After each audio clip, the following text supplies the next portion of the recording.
드라마 가을입니다. 태풍 상사 드라마 강태풍의 IMF 극복기입니다. 꽃이 지는 것이 아니라 열매를 맺기 위해 최선을 다하는 것이라는 모토를 중심으로 26세의 강태풍이 기업 CEO로의 성장 과정을 재미있게 그린 드라마인데요. 아빠의 거래처였던 부산 홍신상회 사장 정찰안을 방문했죠. 국제시장을 둘러보다가 우연히 만나게 된 슈박의 박윤철과 안전화 500컬레를 싼값으로 계약하는데요. 사화에서 부산 국제시장 바닥은 빤히 꿰뚫고 있다는 정찰안이 슈박 박윤철을 잘 모르는 인물이라고 했을 때 우리 모두 약간의 불안감이 있었죠. 그리고 5화에서는 슈박의 박윤철이 사채업자에게 빌려 쓴 사채로 인해 창고에 쌓아놓았던 슈박 안전화 모두를 뺏기는 장면이 나옵니다. 이제까지 사채에 쫓기다가 그나마 태풍이 500컬레를 계약하고 받은 금액 500만원도 모두 빼앗기고 태풍에게 넘겨야 할 안전화까지 전부 빼앗긴 상태인데요. 수입원단 모두를 표박호에게 뺏기고 그나마 화물트럭 기사인 백기사가 쟁여둔 원단으로 겨우 마련한 3,300여만원이 있었죠. 하지만 이거저거 사무실 부채를 정리하고 남은 700만원 중 500만원도 모두 날아갔네요. 이제 태풍은 다시 코너에 몰렸습니다. 그렇지만 슈박의 안전화를 개발한 박윤철 역을 맡은 진성규 배우의 인지도를 볼 때는 태풍에게 또 한 명의 조력자가 되는 것이 아닌가 생각이 드는데요. 슈박의 안전화의 성능은 가짜가 아니라 정말 잘 개발한 신발로 보이고요. 다만 슈박이란 브랜드 인지도가 없어 개발에만 몰두하고 항상 경제적으로 쪼달렸는데요. 강태풍을 만남을 기회로 슈박의 안전화가 그 가치를 드러낼 것으로 생각됩니다. 이것은 결국 강태풍의 태풍 상사가 다시금 일어설 수 있는 좋은 기회가 될 것이고요. 슈박으로 잃은 500만원은 부산의 큰손 정찰안이 도움의 손길을 내주지 않을까 생각이 듭니다. 만일 정찰안이 태풍 상사의 주주로서 개입한다면 가장 좋은 일이긴 하지만 여기저기 엮이는 것을 싫어하는 지하경제의 큰손들의 특성상 자금의 차입 형태로 진행될 것으로 추측해봅니다. 이 안전화 슈박을 매개체로 태풍 상사를 떠났던 고마진 과장, 차선택 차장, 구명관이사, 배송중대리 이 4명이 다시 합류할 기회가 될 것인데요. 강태풍은 과거 압구정 한량에서 어느 한순간 아빠를 잃고 엄마를 지키기 위해 그리고 아빠가 남긴 태풍 상사를 다시 일으키기 위해 고군분투하고 있습니다. 태풍의 조직은 이제 오른팔인 경리 오미선을 필두로 해서 태풍 상사를 떠났다가 다시 돌아온 4명이 내부적으로 다시 구성될 것이고요.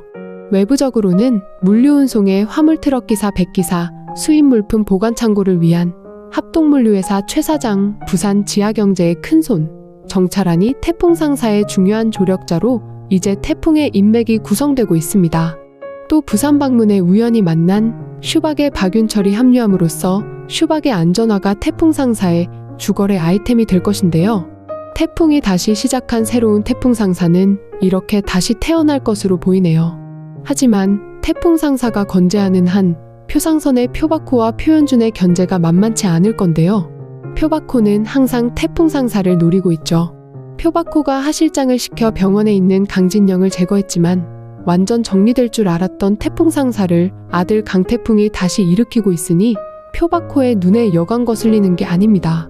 표박호는 강진영에게서 뭔가 자신의 표상선과 관련된 비밀을 없애야 하죠. 한데 강태풍이 계속 이어가고 있습니다. 얼마간의 보상을 해주겠다고 태풍 상사를 넘기라고 했지만 강태풍은 거절하고 아빠 강진영을 이어 태풍 상사를 일으켜 세우려 하고 있습니다. 사실 표박호와 태풍의 아빠 강진영의 사이의 비밀은 아직은 태풍도 모릅니다. 더구나 표박호의 아들 표현주는 더더욱 모르죠. 표현주는 그저 같은 압구정 오렌지족이자 또래 친구격인 태풍이 모든 다른 여자들에게 자신보다 인기가 더 많고 뛰어남에 따라 시기와 질투로 인해 태풍을 지극히 싫어하는 아직 덜 떨어진 철부지일 뿐입니다. 표박호는 태풍의 아빠를 제거했음에도 불구하고 계속 하실장을 시켜서 아들 강태풍의 일거수일투족을 하나하나 모두 감시하고 있습니다. 태풍 상사 채권자들로 인해 집까지 경매로 넘어가 밖으로 나앉았다는 것까지 보고받고 있는데요. 태풍이 부산에 간 사실도 알고 있을까요? 사실 슈박의 창고에 있던 신발 재고는 부산의 신규 백화점 준공 계획에 따라 건설업체에서 안전화를 준비하려던 것이었지만 IMF로 인해 발주된 백화점 공사 계획이 흐지부지 되면서 슈박이 금전적으로 악화일로를 걷게 된 것인데요. 슈박이 백화점 공사에 대비해 사용할 안전화를 준비하기 위해 사채까지 끌어다가 만든 것인데 납품도 못하고 달리 팔리지도 않아 신발이 창고에 재고로 그대로 남아있던 상태였던 것이고요. 급하게 끌어쓴 사채는 자금회전이 안 됨으로 인해 창고에 있는 안전화 재고를 사채업자들이 모두 가져간 것입니다. 슈박의 박윤철이 사채업자들에 대한 채무를 해결해야 신발을 찾아다 태풍에게 납품할 텐데요.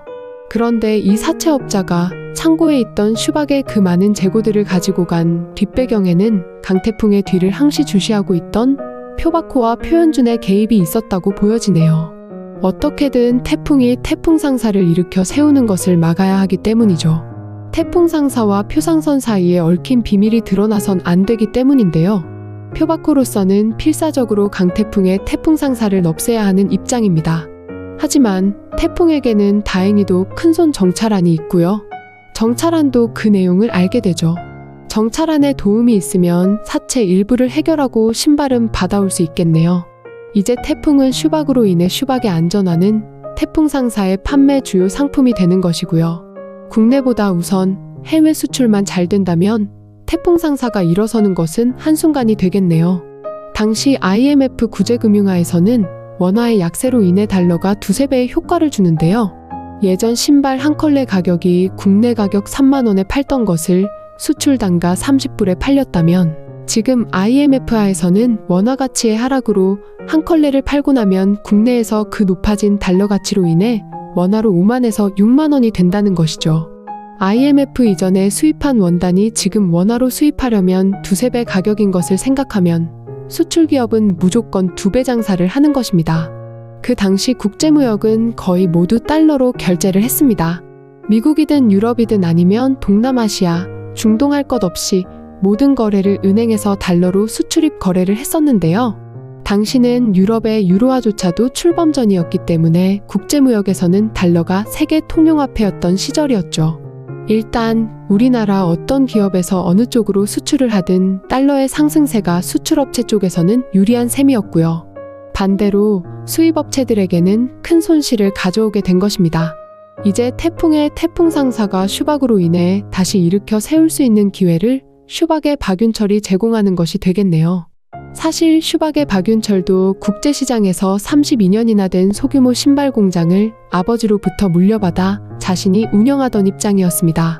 태풍과 같은 동변상련의 처지라 서로가 서로에게 많은 동질감을 느낄 텐데요. 하지만 당분간은 집을 잃고 쫓겨나 갈 곳 없는 엄마와 태풍은 우선 미선의 집을 임시거처로 이용할 것 같은데요. 어려울 때 도와준 미선과 태풍의 사이가 가족처럼 이어질 수밖에 없는 상황으로 진행되겠네요.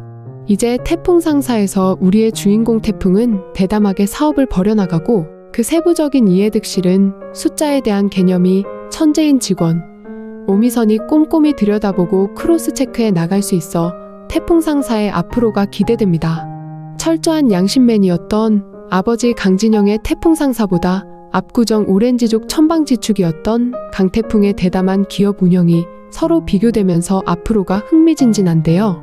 강태풍의 기발한 기업 경영 방식에 이제 바닥으로 나가떨어질 표바코와 철부지 표현준의 사이다 장면을 기대해봅니다.